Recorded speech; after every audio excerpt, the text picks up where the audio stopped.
Borderlands 4 has been out for just about 3 weeks already, and now that I've had some more time to further familiarize myself with the game, I've noticed a few rather massive issues, aside from performance, that Gearbox needs to start working on very, very quickly. The first and probably biggest issue, at least for me, has to be the level scaling. Every Borderlands game since the beginning has had each specific story mission having a certain specific level that it was scaled to. Where Angels Fear to Tread in Borderlands 2's normal mode playthrough would have enemies during the mission be around level 24, give or take a level or two, for example. In Borderlands 3, that was changed up a bit, to scale up with the player as they progress so that you wouldn't be able to over-level the missions you were on. The way Borderlands 4's level scaling works, though, is completely out of whack, at least from the way that I understand it. In Borderlands 4, it's not so much the mission that has a set level as much as it is the areas that have set levels. These levels are also dynamic, similar to Borderlands 3, where they attempt to scale with you so that you can't over-level any given area. However, the way that these dynamic levels work in Borderlands 4 is really weird, as it seems that when the game decides what levels to set enemies to, it sets them over your current level on purpose, to force you to level. For example, on my first playthrough during the mission Means of Ascent, while trying to assault the Timekeeper's Tower, I was level 28, and the enemies were level 31 to 33, which at the time, I thought I was just underleveled for the area and needed to go farm some levels. That's pretty standard for me as I tend to rush the story. However, on my next playthrough, I made it to the same area during the same mission at level 29, and the lowest level enemies I saw were level 33, going up to a maximum of level 35. Okay, so maybe the area is supposed to be around level 33. So on my third playthrough, I made sure to pick up a bunch of side quests and bounties to keep my level high. Despite this, when I made it to the same part of the same mission this time, the enemies were now spawning at up to level 37. At this point, I figured something was up, so I spent an hour or so farming bounties to get my character up to level 36, which finally put me on par with the Order troops in the courtyard of the tower.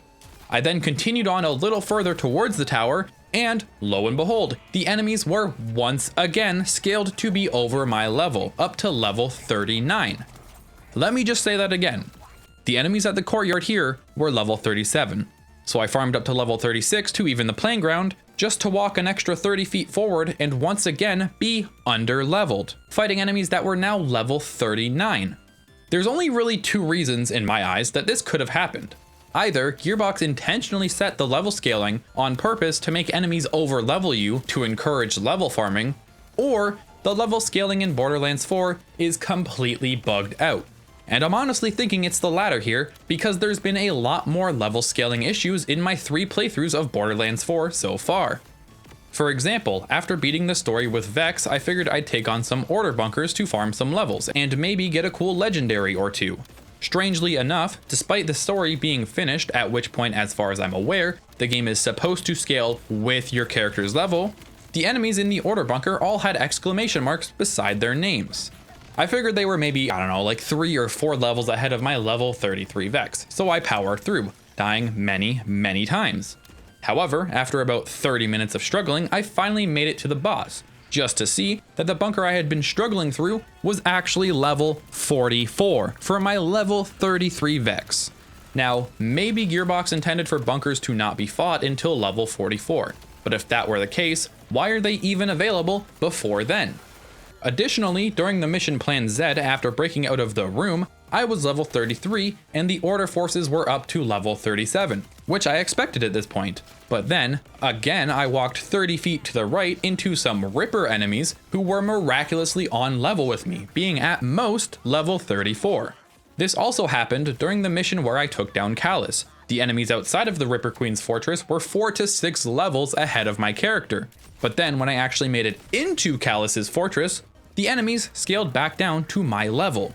All this to say, Borderlands 4's level scaling is completely out of whack, especially at higher levels. And it'd be one thing if levels were easy and plenty, but farming levels in Borderlands 4 is an absolute slog if you're trying to do so efficiently just to finish the story mission that randomly decided to scale 4 levels ahead of you halfway through. Another huge thing that needs improvement is Borderlands 4's story skip feature. In Borderlands 4, after beating the main story, the game will give you the option to start a new character at level 30 with all the story missions completed. This option is there for players who want to skip playing the story again and just jump right into building their character and taking on the end game grind. Personally, I don't usually use this option as I like to slowly build my character up over the length of the story, but regardless of that, this level 30 story skip option has some pretty big issues. The biggest of which is that the game starts you with an empty map where you washed up on the beach, and the only fast travel station you have available to you is the very first safe house you and Claptrap unlock. So you still have to go through and unlock everything again. Additionally, thanks to the buggy level scaling we just talked about, despite the game knowing that you're level 30 as it set you there, enemies in the Fade fields can get up to level 36, and the enemies in the other two zones can get even higher. So before you even begin grinding the last 20 levels through bounties, you have to grind to unlock all of the safe houses and silos, which can't be done until you've grinded, doing God knows what, to get to level 36. While it does realistically save time not having to go through the story time and time again, using the level 30 skip just seems like an entirely different chore, and you still have to do the level grind, which is by far my least favorite part of this game. Speaking of the level grind, why on earth do bosses and enemies give so little experience in Borderlands 4? I feel like I've talked about levels and experience enough at this point, but the fact that in a game where you can farm bosses without save quitting, farming bosses is the least efficient way to gain experience is messed up. Killing a main story boss should give me 10,000 experience, not 1,000. On the topic of bosses, all class mods in Borderlands 4 have their dedicated drop either tied to a major boss of the story or a vault boss. But class mods have their own major issue going on. Considering that class mods are character specific, you'd think that if you're playing Vex, for example, then you'd be more likely to find class mods for Vex. That would just make sense, you know? However, in Borderlands 4, class mods actually drop less often for the character you're currently playing, which is absolutely absurd. Now, Gearbox has actually acknowledged this, so hopefully this will get fixed in the near future, but at the time of writing, it has not yet been fixed. And it feels incredibly stupid to switch to Harlow just to farm a class mod for my Vex. It would be one thing if class mods were equally weighted for all 4 characters, but having them weighted specifically against the character you're playing as is crazy and needs to be fixed as soon as possible. The inventory menu in Borderlands 4 also needs a lot of work. I touched on this in my full Borderlands 4 review, but it's something that I feel needs to be talked about here for sure. The inventory menu in this game is absolutely messed up. In Borderlands 4, they added more sorting options than previous games, allowing us to sort by recently picked up, rarity, weapon type, level, value, manufacturer, and even certain stats of the items you want to check, which is really nice. Where it starts to fall apart though, is that this sorting option defaults to manufacturer, which isn't a great way to compare 2 different weapons. But even worse is that the inventory does not save your selected sort option or allow you to change the default option.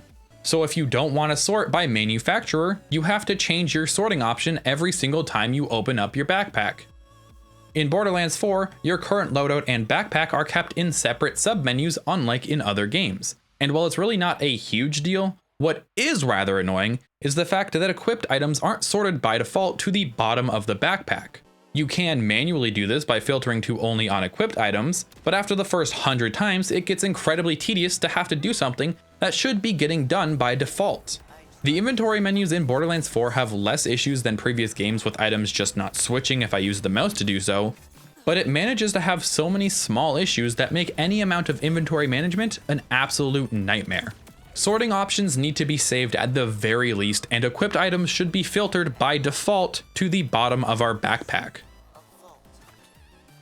The final major issue that Gearbox needs to address is the myriad of smaller bugs that still exist in the game.